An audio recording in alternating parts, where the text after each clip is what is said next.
Halo semuanya, perkenalkan nama saya Muhammad Zakaria Atikusuma dan pada video kali ini saya akan mendemonstrasikan membedah proyek dari mata kuliah pemrograman berbasis objek atau PBO. Saya telah mengembangkan sebuah game arcade klasik bergaya Pac-Man menggunakan bahasa pemrograman Python dan library game. Sebelum masuk ke dalam struktur kode, mari kita lihat konsep permainan terlebih dahulu. Konsep gamenya cukup sederhana, namun menantang. Main mengendalikan karakter berwarna kuning ini. Nah, tujuannya adalah untuk memakan semua titik yang tersebar di dalam labirin ini untuk menyelesaikan level. Di saat yang sama, pemain juga harus menghindari ghost yang berwarna merah. Jika tersentuh oleh ghost,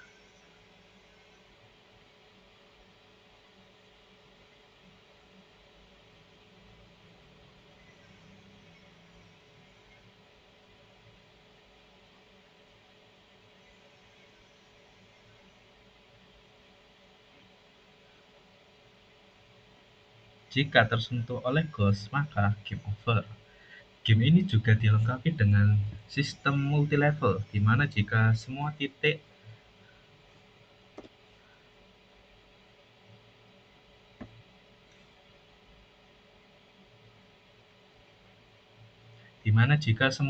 habis, pemain akan otomatis masuk ke level berikutnya yang tentu saja lebih kompleks. Nah, alasan saya memilih konsep Pac-Man ini itu karena game ini sangat sempurna untuk mengimplementasikan konsep PBO.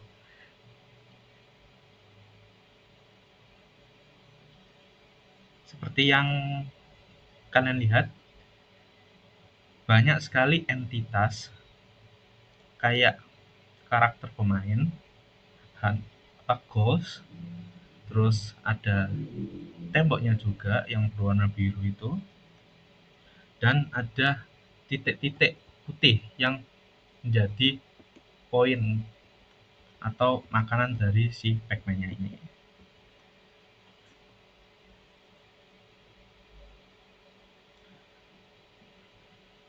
Nah, bagaimana sih cara mengelola itu semua tanpa membuat kode berantakan? Ya tentu saja ada pada PBO-nya. Mari kita lihat kode dari game Pac-Man ini.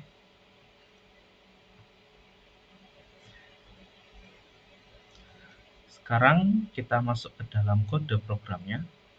Pilar pertama dari PBO adalah pembuatan kelas. Seperti yang bisa kalian bayangkan, kelas sebagai bentuk cetak biru atau blueprint. Dalam game dua dimensi, semua objek yang tampil di layar memiliki kesamaan dasar.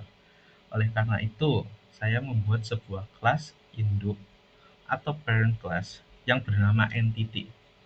Kelas ini mewarisi fungsi bawaan dari PyGameScript agar bisa dimanipulasi oleh library Pygame. Di sini ada def init self color with height x y. Di dalam kelas entity terdapat konstruktor atau fungsi yaitu init. Fungsi ini dieksekusi pertama kali saat objek dibuat. Di sini saya mendefinisikan properti dasar, yakni setiap objek pasti mempunyai warna dan setiap objek pasti memiliki ukuran, entah itu lebar atau panjang. Nah, terus di setiap objek pasti punya posisi atau koordinat seperti x, y yang disimpan di dalam variabel self-rect atau rectal. Ini juga berfungsi sebagai hitbox atau area pembatas dari objek tersebut.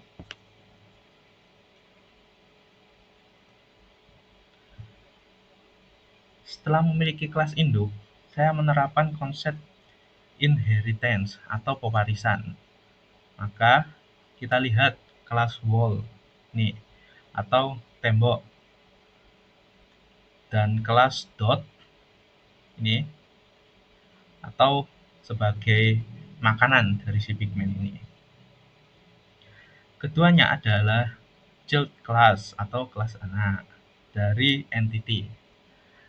Perhatikan baris kode super dalam kurung strip init strip blue ini. Daripada saya menulis ulang kode untuk mengatur ukuran dan posisi koordinat dari 0, saya cukup memanggil fungsi konstruktor dari induknya. Misalnya pada kelas wall ini, saya cukup mengirimkan parameter warna biru, terus untuk ukurannya ada 40 x 40 pixel, dan posisinya tentu saja ada X dan Y. Sedangkan pada dot ini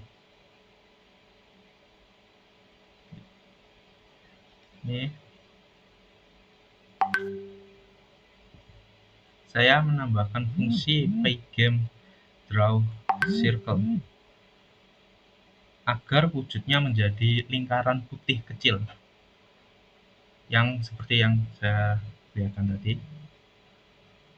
Pewarisan ini membuat penulisan kode menjadi sangat efisien. Kemudian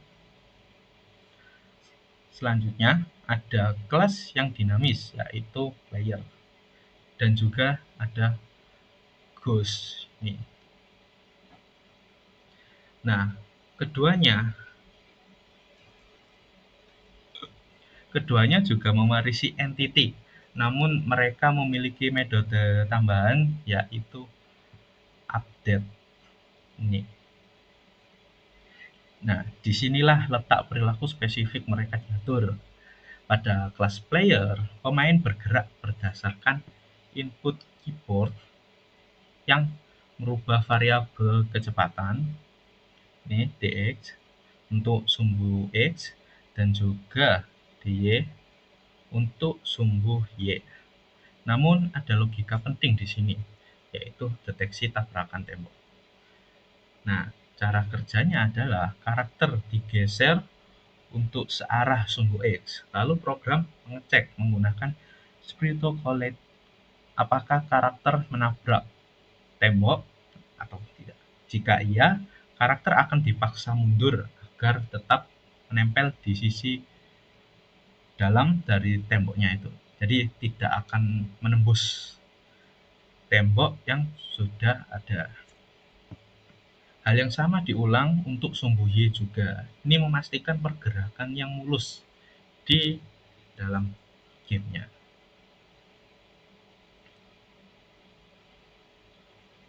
Berbeda dengan player yang dikendalikan manusia, Ghost bergerak otomatis. Di sini saya menggunakan pendekatan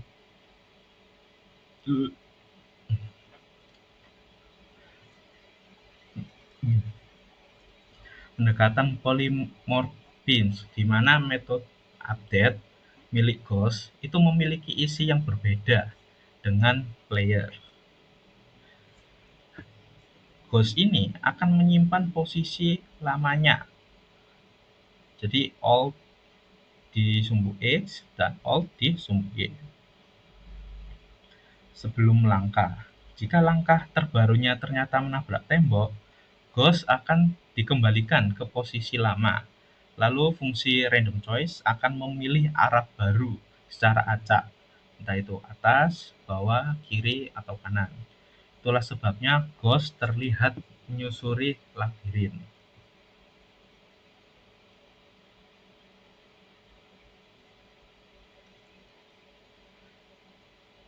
Sekarang pertanyaannya adalah bagaimana cara saya menyusun tembok-tembok ini menjadi sebuah labirin. Saya tidak mengatur koordinat X dan Y setiap tembok secara manual satu persatu, karena itu akan memakan banyak baris kode yang ada. Saya menggunakan metode grid mapping, sehingga saya membuat sebuah list of string di mana setiap karakter mewakili satu petak berukuran 40 kali 40 pixel. Dan huruf W itu melambangkan sebagai tembok, dan titik-titiknya ini adalah makanan si pigmennya ini. Nah, P ini adalah tempat spawn dari pigmennya atau player yang karakter yang kita gerakkan. Nah, untuk G sendiri ini adalah ghost-nya.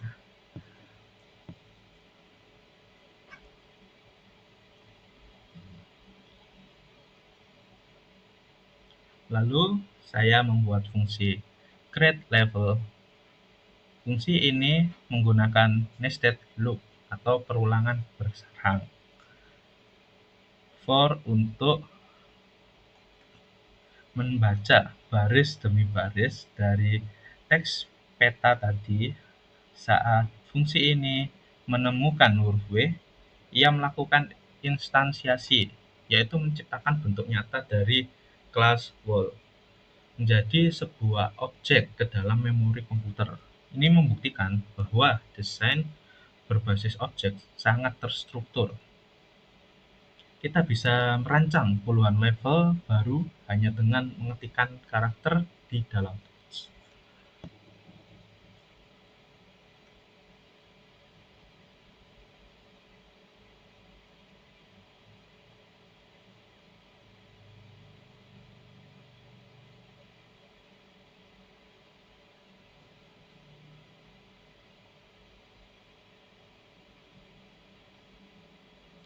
Terakhir, semua kelas dan objek tadi dijalankan di dalam sebuah mesin yang disebut game loop.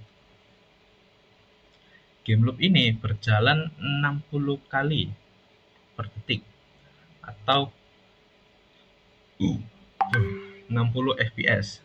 Dalam loop ini terdapat 3 fase utama: event handling, menangkap input keyboard pemain, terus ada update logic atau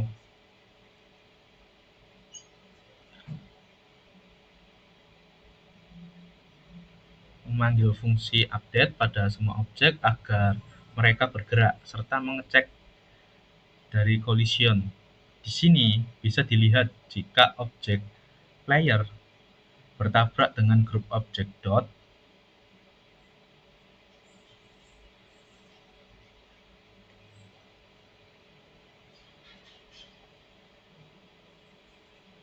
di sini bisa dilihat jika objek player bertabrakan dengan grup objek dot, maka parameter dokil diatur menjadi true, sehingga titiknya hilang dan skor bertambah 10. Jika kondisi jumlah titik sudah 0, program akan menaikkan indeks level dan membuat peta baru. Render atau draw menghapus layar sebelumnya.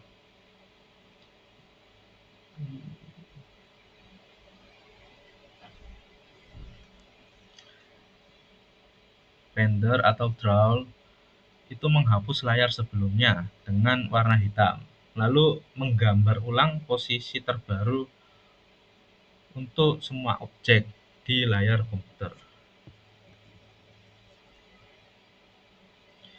Game loop ini juga saya bungkus dalam loop bertingkat, sehingga ketika pemain mati atau menang, mereka diarahkan ke layar game over dan bisa menekan tombol R untuk mengulang game dan juga tombol Q untuk menutup aplikasi.